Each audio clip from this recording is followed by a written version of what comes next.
Hello everyone, this is Tanu Roda. I am software testing professional and I am making this video on the top SQL questions that are asked in the testing interview. So whether you are giving manual testing interview or automation testing interview, whichever it is, interviewer is always gonna ask you about the database which you are using, and they just want to be sure how much you are well versed with the database.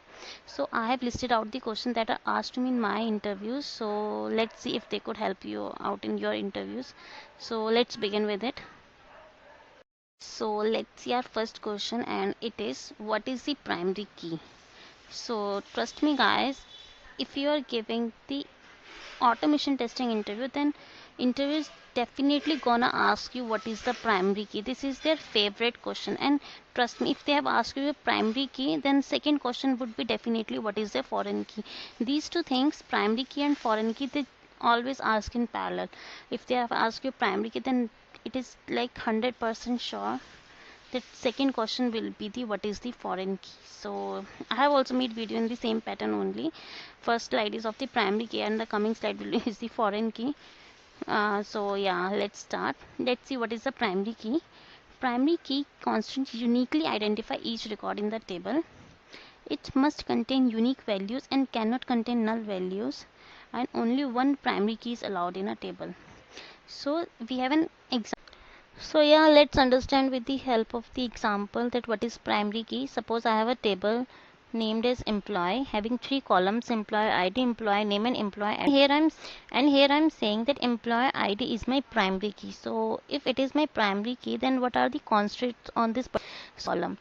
So this particular column will always contain the unique values, and it cannot be the null. Like, it cannot be possible that I am having the values for the employee name and employee address and employee ID is null. That won't be possible. And suppose if I want to insert some values in this particular table, suppose I want to insert the new row, suppose insert the I want to insert the details of new employees. So if I am adding, if I use the same employee ID which is already been added, so it will give me the error and it won't allow me to add it. So that's why we are making employee ID as the primary key. So I think now it's clear what is the primary key. Now next, let's move to the foreign key, then we can get the more clear picture of what is primary key and what is the. So yeah, let's see what is the foreign key. Basically, what is the foreign key? It is used to provide a link between the data in the two tables. Let's understand this with the help of an example. Here I have table, department table. It contains three columns: department code, department, and employee ID. Employee ID is coming from the employee table which we have just seen. So let me show you again.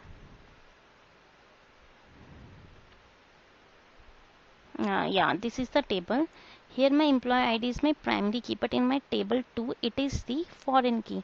So it is helping me to provide the link between the two tables. And also, what is the second point? It refers to the field in a table which is the primary key of the another table, and the employee ID is the primary key of the employee table, and here it is the foreign key. So why it is foreign key? Because it will make sure that I don't add any data that doesn't exist. Suppose if I try to enter the employee ID 4 in this particular column, then it won't accept that value, because in my previous column, in my previous table, employee ID 4 does not exist. So what is the foreign key does? It first check the record from the primary key, from the table which is in which this is the primary key. So first it will go and check that 4 exists in that particular table. If it is okay, then it will allow me to add here. So I think now it's clear what is the foreign key and what is the primary key.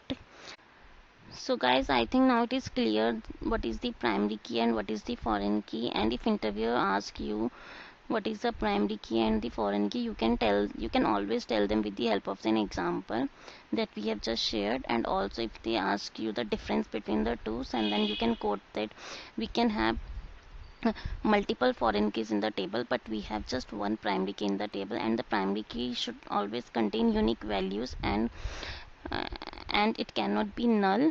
And foreign keys basically provides a link between the data in the two tables. So Now next, let's move to the next. Question, and this is, what is the difference between the drop, truncate, and delete? This is again the one of the favorite questions of the interview. So let's see what is the difference between these three. Basically, we use truncate when we want to remove all the records from the table. It deletes all the records from the table, but not the table itself. The structure of the or schema of the table is preserved. If I'm using truncate table, then it is removing just the rows from the table. Schema will be there. So, and what does the delete do? It used to delete existing records from the table. With the help of delete, we can delete a single record or multiple records with the help of the condition that we can specify. Suppose we can use it like delete salary from the table where salary is greater than 40,000. So I can just delete those rows which have the salary greater than 40,000. To delete can be used with the help of the condition. So we can use it for deleting single record or multiple record. Basically, delete is slower as compared to truncate, because what does the delete statement does? It scans every row before deleting it, but truncate just delete all the rows, so it doesn't scan each and every row. So truncate is faster as compared to delete. Now comes to drop. Drop commands delete the data of the table as well as remove the entire schema or structure of the table from the database.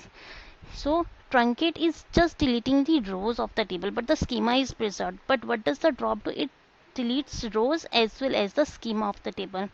And so it is always recommended to use delete command, because delete can always be rolled back, but drop and truncate cannot be rolled back. So yeah, this is the difference between the delete, drop, and truncate. So let's move to the next question. So moving to our next question, and it is, what is the difference between where and having? Basically, what does these both do? They both are used to filter the records, but difference is their usage. Where is used for filtering the records and it applies on each and every row, whereas having is used to filter the groups in the SQL. Where is used simply with the help of the table, but having is used, first we having is always used with the aggregate function. We can see it with the help of an example. Here I have a table employee. It contains three columns: employee ID, name, and city. Here I am filtering the records. I just want those employee details which are from the Delhi, so I have used select star from employee where city like Delhi. So here where is used, and let's see where does the having is used. I am using this query select count star city from employee group by city, first C till city. What does this query will return? Select count star city from employee group by city. It will group the records on the basis of city. So it will give me two columns. Column 1 is count, another is city. First it will contain 1 Pune, count contains 1 and city will be Pune, and then it contains second row it will be count equals to 3 and city will be Delhi. So till city it is giving me, till city it is giving me this result. Now I am filtering those records. So what will I use? I'll use having. Uh, after till using group, we'll use having to filter the records that we have got from using the aggregate function. So having count star 1, it will just give me one record, that is 3 and city Delhi. So now I think difference is clear. Where is used simply with the table, and having is always used when we want to filter the records that we have obtained using the aggregate functions. And there is one more difference between the having and where.